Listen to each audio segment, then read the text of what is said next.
Hello everyone. Thank you for tuning in. I'm Sundar, Product Manager for NGINX as a Service for Azure. Today, I'm going to show a demo on how we can solve most complicated application use cases while reducing operational overhead. Using tea and coffee web app example, we will see NGINX as a service application for 5 different use cases. Our first use case is to load balance a traffic between two upstream servers. We will demonstrate the simplicity of creating a highly available, scalable, and observable NGINX as a service deployment on Azure. In this demonstration, we will deploy NGINX as a service as a load balancer for 2 virtual machine-based applications using the Azure portal. NGINX as a service will route traffic to one of the 2 upstream servers hosting a tea and coffee app. Service availability across multiple regions provide us a flexibility to choose the geographical region. Our active deployment across availability zones ensures a 99.95% SLA. To ensure the right price to performance ratio, we have enabled auto scaling.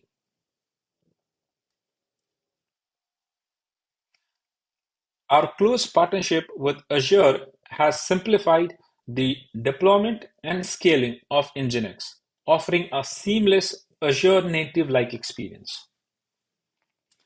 Process of subscribing to and deploying NGINX as a service takes anywhere between 3 to 5 minutes.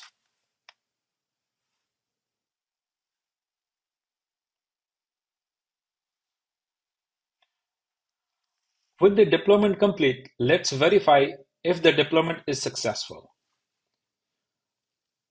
The default NGINX as a service welcome screen confirms a successful deployment. As part of the SaaS offering, we run the latest stable and secure version of NGINX Plus. We upgrade deployments at a regular cadence and same day for urgent issues with 0 interruptions or downtime to the data plane traffic. As the next step, let's proceed to configure NGINX as a service. We have an option to either create a new configuration or import an existing one from other environments. Migration to cloud and as a service is very simple. We do not have to plan for months. We can copy and paste the configuration from on-prem and run workloads without interruptions. Today, we will import our on-prem NGINX configuration to NGINX as a service. Simply copy and paste your configuration and our workload seamlessly transitions to NGINX as a service. Now that our workload is migrated, let's see our upstream application. This tea and coffee app have 3 users: admin who can add or remove products, customers who can purchase products, and people who can view menu. For our second use case, auto scaling and monitoring, imagine that it's a busy morning and number of customers visiting the store is high. If the traffic is high, system scales out to provide optimum performance, and if the traffic is low, system scales in to reduce the cost. In order to show the auto scaling at work, I want to highlight the tight integration with Azure Monitor. Now this enables us to observe high amount of NGINX metrics, empowering us to make those key data-driven decisions. In the Azure Monitor, we can visualize the pattern of our NGINX metrics over time.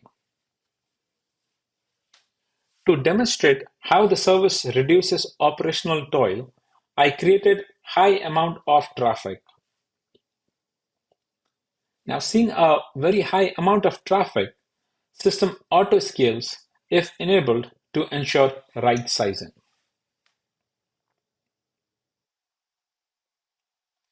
As indicated by the pink line, our application's popularity has recently surged significantly.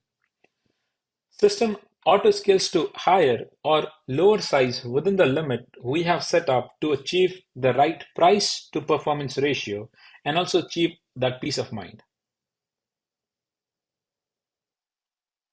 As mentioned previously, we can see the pattern for our NGINX metrics. As an example, I want to observe the total request count over time. We can see the amount of requests that came in the time interval, making NGINX as a service very highly observable and providing us key insights on the pattern of usage. Further, if I want to observe my upstream health, those key metrics collected by NGINX can be viewed here in the Azure monitor. Other use case is to use HTTPS protocol instead of HTTP so that the traffic remains encrypted. The native integration allows us to seamlessly add certificates present in the Azure Key Vaults where we keep most of our SSL certificates. Let's begin with adding certificate to ensure the connection is encrypted. Now here, if we update a certificate in the Azure Key Vault, the latest certificate is automatically pegged or automatically rotated by NGINX, reducing further operational overhead.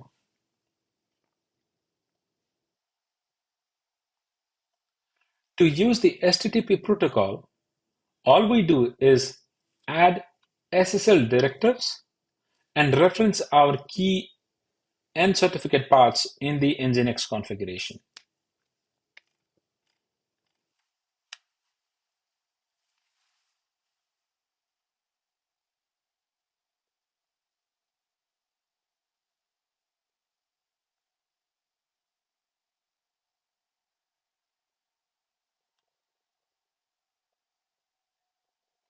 Once the changes are submitted, we can check that the application accessed with the HTTPS protocol instead of HTTP. In this case, I used a self-signed certificate, hence the message of certificate not secured.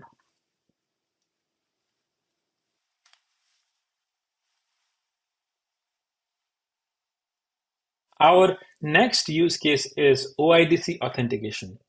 Authenticating requests at the NGINX layer can reduce the load on the application servers by filtering out unauthorized requests before they reach the application, thereby increasing the performance of upstream applications. In our web app, let's see how we can restrict access to admin portal only to authenticated and authorized users at an NGINX layer. Any admin updates need to be authenticated, whereas customers can buy or people can view menu without the authentication. For that, we'll have to make some changes in the NGINX configuration. We will follow the steps mentioned in this NGINX Git repository on OIDC authentication. By following the steps, we can create the required configuration as well as the dependent files to facilitate OIDC authentication. We can use different identity providers. Today, I have used Microsoft Entrata as an identity provider, in which I have registered an app called MS-Build and added the permissions and key essentials such as tenant ID and client ID in the steps outlined in the repository.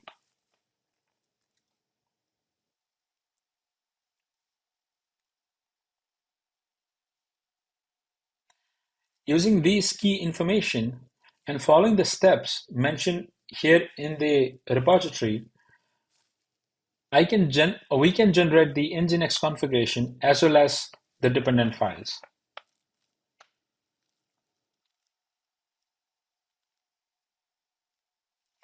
So these are the files that get generated after following the steps mentioned in the repository. It's very simple to upload the whole config bundle as a zipped file to my NGINX as a service.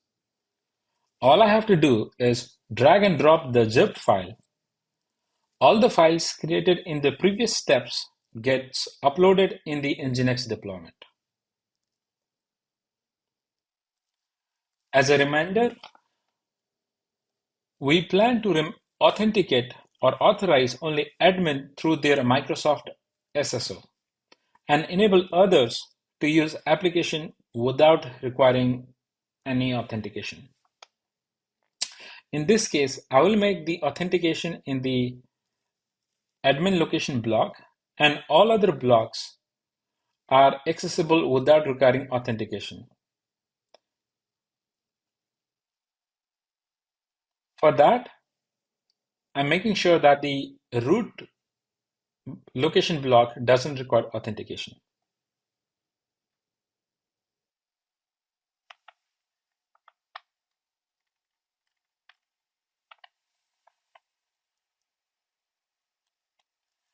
Once submitted, I will check in the new incognito browser.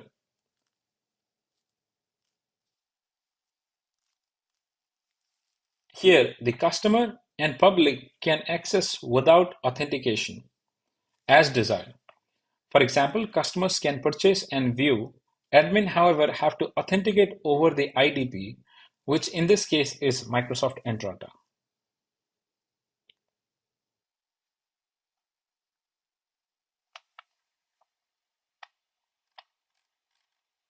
Once the session is established, we don't have to re-log in. Authenticating at NGINX layer can improve the overall system performance, scalability, and especially in a high traffic environment.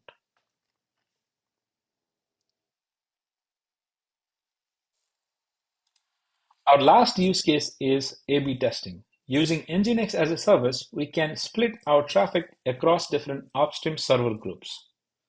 Only NGINX allows us to redirect traffic from one upstream server group to another without dropping any active connections.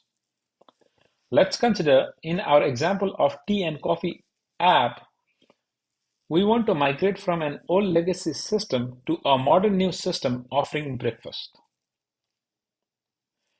We want to make that switch rather slow by routing only 25% of traffic to breakfast and 75% to tea and coffee. To achieve that, we will add a different upstream server group called app2 that represents breakfast. Using split client directives, we can divide the traffic on desired percentages.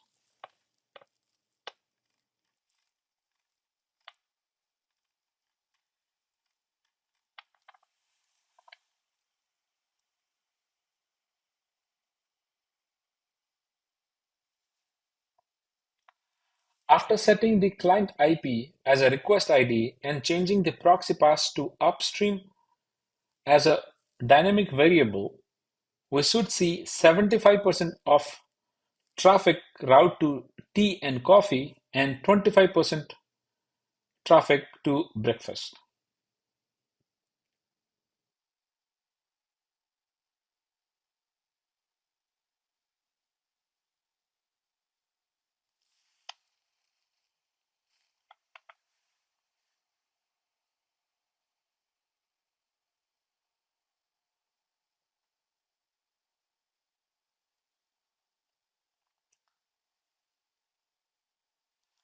I created an automated traffic for Nginx, and when we view the Azure monitor, we can see that the traffic are splitting as desired. And after a few minutes, if we want to switch numbers to route like 75% of traffic to breakfast upstream, all we have to do is change the ratio in the split client directive.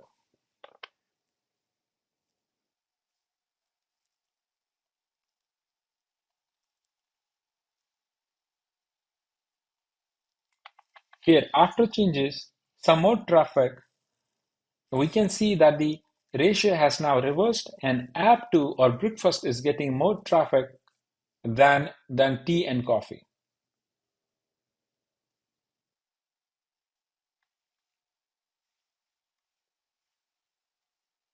Those were the use cases for today.